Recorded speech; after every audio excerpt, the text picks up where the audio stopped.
Hello friends नमस्कार मु पिंटू सकाळ न्यूज बुलेटिन आपनको स्वागत। आसंतु आज गुरुत्वपूर्ण खबर उपर नजर पकाइबा एवं जदि आपण माने प्रत्येक दिन देश विदेश तथा ओडिशार गुरुत्वपूर्ण खबर देखिया पय चाहउछंती चैनल को सब्सक्राइब कर रखंतु एवं वीडियो को लाइक कर दियंतु। प्रथम खबर एणी कि यूपीआई माध्यम महाप्रभु को दान करि परिबे भक्त ई हुंडी को उद्घाटन करिवे प्रधानमंत्री नरेंद्र मोदी।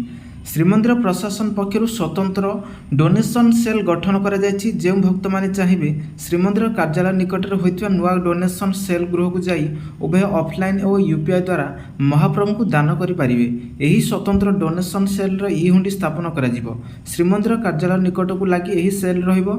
एही सेल को जने भक्त आसी दान देवा परे रसीद नै जाई परिबे। जदि कई भक्त यूपीआई बा डेबिट कार्ड क्रेडिट कार्ड माध्यम अर्थदान करने चाहिए से नहीं मध्य व्यवस्था रहिबो। एही ई हुंडी तथा डिजिटल हुंडी राज्य सरकार घोषणा कर सारी। श्रीमंदिर मुख्य प्रशासक कहते श्रीमंदिर पर डिजिटल हुंडी तथा ई हुंडीर स्थापना करा जिवो। परवर्ती खबर जून 20 तारिख में खोलिबो सरकारी स्कूल। घरोई स्कूल में कौन कटकणा नहीं। राज्यर सरकारी स्कूल गुड़िक जून 20 तारिख में खोलियो बोली विद्यालय और गणशिक्षा विभाग पक्षर आज स्पष्ट करा जायछि। तेबे घरोई विद्यालय गुड़िक खोलिबा नै कोनोसी तारीख धार्य होई नाही। विद्यालय कर्तृपक्ष इच्छा अनुसार खोली पारिबे। सेथिपई भुवनेश्वर समस्त राज्यर किछि जिल्लार थिबा केतक घरोई विद्यालय आज खोलिबा सह पिलांक पाठपढ़ा आरंभ होईछि। जून 18, 19, 20 तारिख में अन्य घरोई विद्यालय गुड़िक खोलिबा पई पिला और अभिभावक को अवगत करिसेंती। गणशिक्षा विभाग पक्षर आज एक्स माध्यम स्पष्ट करा जायछि जे 2024 डिसेम्बर 9 प्राथमिक शिक्षा निर्देशालय पक्षर जारी चिठी मुताबक प्राथमिक और उच्च माध्यमिक स्कूल गुड़िक ग्रीष्म छुट्टी पर जून 19 तारिख पर्यंत बंद रहिबो एवं 20 तारिख में खोलिबो। परवर्ती खबर 2 नुह कि 3 नुहे हठात 8 गुणा बढ़िला Bhubaneswar railway station parking fee. Bhubaneswar railway station रे पार्किंग फी रे एक बड़ वृद्धि जो साधारण लोकों मध्य असंतोष सृष्टि होईछि। यात्री माने अचानक अधिक खर्चांतर सम्मुखीन होउछंती। किछि क्षेत्र राताराति दैनिक शुल्क प्राय 8 गुण वृद्धि पाइछि, जहाँ जानवाहन मालिकों को आश्चर्य एवं हताश करिछि। रज छुट्टी दिन में पार्किंग स्थान में सेमानकर बाइक छाड़ी आसी यात्री मैंने फेरिया पर एक बड़ आघातर शिकार होता सूचना मिली। परवर्ती खबर प्रकाश पाइला T20 2026 कार्यसूची। यही दिन मुहांमुही हे इंडिया और पाकिस्तान। आईसीसी द्वारा 2026 T20 विश्वकप कार्यसूची घोषणा करा जायछि। एही विश्वकप आसंता वर्ष अनुष्ठित होब। कार्यसूची प्रकाश पाइबा सहित केउं दल को केउं ग्रुप रे रखा जे ताहा मध्य स्थिर होई सारिछि। विशेष कथा हेउछि जे भारत एवं पाकिस्तान को पुणी थर समान ग्रुप रे रखा जायछि। एही दुई दल मध्य बड़ मैच रो तारीख मध्य प्रकाश पाइछि। महिला T20 विश्वकप 2026 आसंता वर्ष इंग्लैंड रे अनुष्ठित होबाकू जाउछि। यह विश्वकप रो 10म संस्करण हेबो। जून रे अनुष्ठित होबाकू थिबा एही विश्वकप रो प्रथम मैच 12 तारिख रे हेबो। पर आसंता अगस्ट 15 रु नुआ फास्टैग नियम 3000 टंका रे वर्ष जाय रहिबो फास्टैग रो अवधि। आसिला नुआ नियम आसंता अगस्ट 15 तारिख रु लागू हेबो। नुआ फास्टैग नियम कार्यकारी हेबो। फास्टैग टैग रो वार्षिक पास 3000 टंका रे वर्ष जाय रहिबो फास्टैग रो अवधि। 200 ट्रिप पर्यंत आउ कोनोसी टोल टैक्स देबाकू पड़िबो नाही। एही स्कीम केवल नॉन कमर्शियल व्हीकल जेपरी कार जीप एवं भ्यान पई लागू हेबो। एही स्कीम 2025 अगस्ट 15 रु समग्र देश रे लागू हेबो बोली आज सूचना दैछन्ते केंद्र राजमार्ग मंत्री नितिन गडकरी। परवर्ती खबर यात्री खुशी खबर। चलिबा आहुरी भारत में 150 टी नुआ ट्रेन यात्री खुशी खबर। चलिबा आहुरी 150 टी नुआ ट्रेन। यात्री सुविधा को दृष्टि रखी भारतीय रेलवाई आगामी समय सारा देश 150 टी नुआ ट्रेन चलाइबा निष्पत्ति नहीं। रेल मंत्री अश्विन वैष्णव यही सूचना देइछन्ति। रेल मंत्री कहते जे एही ट्रेन गुड़िक 50 टी नुआ नमो भारत ट्रेन, 100 टी नुआ MU ट्रेन एवं 50 टी नुआ अमृत भारत ट्रेन चलिबो। एही ट्रेन गुड़िक चलिबा द्वारा लोकंकर यात्रार सुविधा वृद्धि पाइबो। मंगलवार दिन हरियाणार मानसर भारतर सर्वबृहत गतिशक्ति मल्टीमोडाल कार्गो टर्मिनाल एक मालवाही ट्रेन को पताका देखाई शुभारंभ करने अवसर में मंत्री यही सूचना देइछन्ति। परवर्ती खबर सुधारिला भारत कानाडा संपर्क। दुई देश पुणी थरे राष्ट्रदूत नियुक्ति करने हेले राजी। सुधुरिला भारत कानाडार संपर्क। दुई देश पुणी थरे राष्ट्रदूत नियुक्ति करने राजी होइछन्ति। मोदी कानाडा गस्तर सेठाकर प्रधानमंत्री मार्क कानी सह आलोचना पर यही निष्पत्ति निया नेछि। एक गुरुत्वपूर्ण कूटनीतिक निष्पत्ति भाव भारत और कानाडा परस्पर राजधानी रे हाई कमिशनर को पुनः स्थापित करने राजी होइछन्ति। ए संपर्क में सूचना देइछन्ति वैदेशिक सचिव विक्रम मिश्री। ଅନ୍ୟାନ୍ୟ କୂଟନୈତିକ ପଦକ୍ଷେପ ଯଥାଶୀଘ୍ର ଗ୍ରହଣ କରାଯିବ। ଗତ ବର୍ଷ ଜଷ୍ଟିନ୍ ଟ୍ରୁଡୋଙ୍କ ପ୍ରଧାନମନ୍ତ୍ରୀ ସମୟରେ ବ୍ରିଟିଶ କଲମ୍ବିଆରେ ଖାଲିସ୍ତାନୀ ଆତଙ୍କବାଦୀ ହରଦୀପ ସିଂ ନଜର ହତ୍ୟା ନେଇ ଦୁଇ ଦେଶ ସମ୍ପର୍କ ତିକ୍ତ ହୋଇ ଆସିଥିଲା। ପରବର୍ତ୍ତୀ ଖବର, ସୁଲଭ ମୂଲ୍ୟରେ ରୁଫଟପ୍ ସୋଲାର 3 ଲକ୍ଷ ଘରେ ସୌରଶକ୍ତି ପହଞ୍ଚାଇବ ଟାଟା ପାୱାର। ଟାଟା ପାୱାର ସହାୟକ company Tata power renewable energy limited ପକ୍ଷରୁ ଓଡ଼ିଶାରୁ ସୁଲଭ ରୁଫଟପ୍ ସୋଲାର ଯୋଜନା ଆରମ୍ଭ କରାଯାଇଛି। ଟାଟା ପାୱାର ଏମ୍ଡି ଓ ସିଇଓ ପ୍ରବୀଣ ସିହ୍ନା ଓ Tata power renewable energy CEO Sanjay Banga ନୂଆ ସମାଧାନ ଉନ୍ମୋଚନ କରିଛନ୍ତି। କମ୍ପାନୀ ପକ୍ଷରୁ 3 ରୁ 5 ବର୍ଷ ମଧ୍ୟରେ ରାଜ୍ୟର 3 ଲକ୍ଷ ପରିବାର ନିକଟରେ ସୌରଶକ୍ତି ପହଞ୍ଚାଇବାକୁ ଲକ୍ଷ୍ୟ ରଖାଯାଇଛି। ତାହାକୁ ଦୃଷ୍ଟିରେ ରଖି କମ୍ପାନୀ ଏହାର ଘର ଘର ସୋଲାର ଅଭିଯାନ ଅଧୀନରେ 3ଟି ବିକଳ୍ପ ଆରମ୍ଭ କରିଛି। ସେଥିରେ 1 ବ୍ୟବସ୍ଥା ପାଇଁ ପ୍ରାରମ୍ଭିକ ଅପଫ୍ରଣ୍ଟ ମୂଲ୍ୟ 2499 ଟଙ୍କା, 2 KW ପାଇଁ 4999 ଟଙ୍କା ଓ 3 KW ପାଇଁ ଦାମ 7999 ଟଙ୍କା ରଖାଯାଇଛି। ପରବର୍ତ୍ତୀ ଖବର, ପ୍ରକାଶ ପାଇଲା ପରମାଣୁ ଅସ୍ତ୍ର ରଖିଥିବା ଦେଶ ତାଲିକା। 9ଟି ଦେଶ ପାଖରେ 12,000ର ଅସ୍ତ୍ର। ବିଶ୍ୱର 9ଟି ଦେଶ ନିକଟରେ 12,000ରୁ ଅଧିକ ପରମାଣୁ ଅସ୍ତ୍ର ରହିଥିବା ଦି ଷ୍ଟକହୋଲ୍ମ ଇଣ୍ଟରନ୍ୟାସନାଲ ପିସ୍ ରିସର୍ଚ୍ଚ ଇନଷ୍ଟିଚ୍ୟୁଟ୍ ତରଫରୁ ଜାରି ଏକ ରିପୋର୍ଟରେ ଦର୍ଶାଯାଇଛି। ତେହେରାନର ପରମାଣୁ କାର୍ଯ୍ୟକ୍ରମକୁ ନେଇ ଇସ୍ରାଏଲ ଓ ଇରାନ ମଧ୍ୟରେ ଯୁଦ୍ଧସ୍ଥିତି ଲାଗି ରହିଥିବା ସମୟରେ SIPR ତରଫରୁ ଏହି ରିପୋର୍ଟ ଜାରି କରାଯାଇଛି।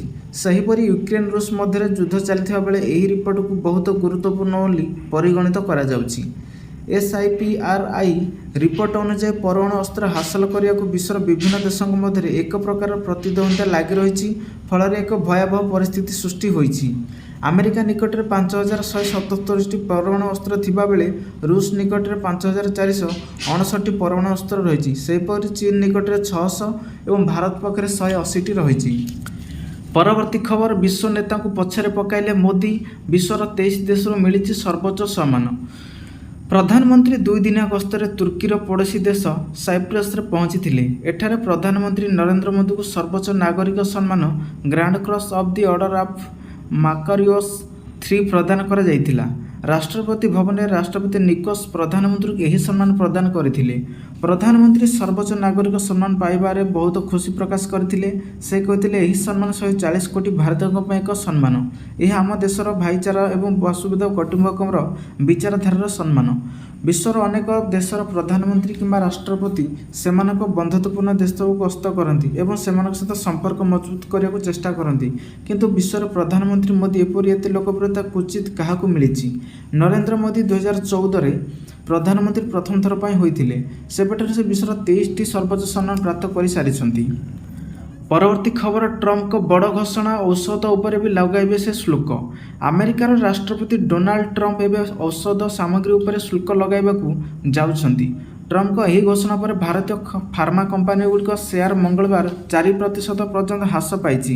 ଟ୍ରମ୍ପ କହିଛନ୍ତି ଯେ ଖୁବ୍ ଶୀଘ୍ର ଔଷଧ ଆମଦାନୀ ଉପରେ ଭାରୀ ଶୁଳ୍କ ଲାଗୁ କରିବାକୁ ଯାଉଛନ୍ତି ସରକାର। ଏହି ବିବୃତ୍ତି ପରେ ନିଫ୍ଟି ଫାର୍ମା ସୂଚକାଙ୍କ 2% ହ୍ରାସ ପାଇ 21,600 ପଏଣ୍ଟରେ ପହଞ୍ଚିଛି। ଭାରତ ପ୍ରତିବର୍ଷ $10 ବିଲିୟନ ପ୍ରାୟ 86,000 କୋଟି ଟଙ୍କାର ମୂଲ୍ୟ ଔଷଧ ଆମେରିକାରୁ ରପ୍ତାନି କରିଥାଏ, ଯାହା ଆମେରିକାର ମୋଟ ଔଷଧ ଆମଦାନୀର 6%। ପୂର୍ବରୁ ଏପ୍ରିଲରେ ଟ୍ରମ୍ପ ଫାର୍ମା ଉପରେ ଶୁଳ୍କ ଲଗାଇବା ବିଷୟରେ କହିଥିଲେ, କିନ୍ତୁ ପରେ ଏହା 90 ଦିନ ପାଇଁ ସ୍ଥଗିତ ରଖିଥିଲେ। ପରବର୍ତ୍ତୀ ଖବର, ସ୍ଥାୟୀ ଜମା ସୁଧହାର କମାଇଲା ଷ୍ଟେଟ୍ ବ୍ୟାଙ୍କ। ଭାରତୀୟ ରିଜର୍ଭ ବ୍ୟାଙ୍କ ଏହାର ରେପୋ ହାର 0.50% ହ୍ରାସ କରିବା ପରେ ବ୍ୟାଙ୍କଗୁଡ଼ିକ ଏବେ ଋଣ ଏବଂ ସ୍ଥାୟୀ ଜମା ପାଇଁ FD ଉପରେ ସୁଧହାର ହ୍ରାସ କରୁଛନ୍ତି। ଦେଶର ସବୁଠାରୁ ବଡ଼ ଭାରତୀୟ ବ୍ୟାଙ୍କ ଷ୍ଟେଟ୍ ବ୍ୟାଙ୍କ ମଧ୍ୟ ଏବେ FD ଉପରେ ସୁଧହାର ହ୍ରାସ କରିଛି। ବ୍ୟାଙ୍କ ଏହାର ସମସ୍ତ FD ଉପରେ ସୁଧହାର 0.10%ରୁ 0.25% ହ୍ରାସ କରିଛି। କେବଳ ଏତିକି ନୁହେଁ, ବ୍ୟାଙ୍କ ଏହାର 444 ଦିନର ସ୍ୱତନ୍ତ୍ର FD ଅମୃତ ବୃଷ୍ଟି ଉପରେ ମଧ୍ୟ 0.25% ସୁଧହାର ହ୍ରାସ କରିଛି। SBIର ନୂତନ ସୁଧହାର ଚଳିତ ମାସ 15 ତାରିଖରୁ ଲାଗୁ ହେବାକୁ ଯାଉଛି। ଇତିହାସ ରଚିଲା BSNL, ଖୁବ୍ ଶୀଘ୍ର ଲଞ୍ଚ ହେବ ଶସ୍ତା 5G ସେବା।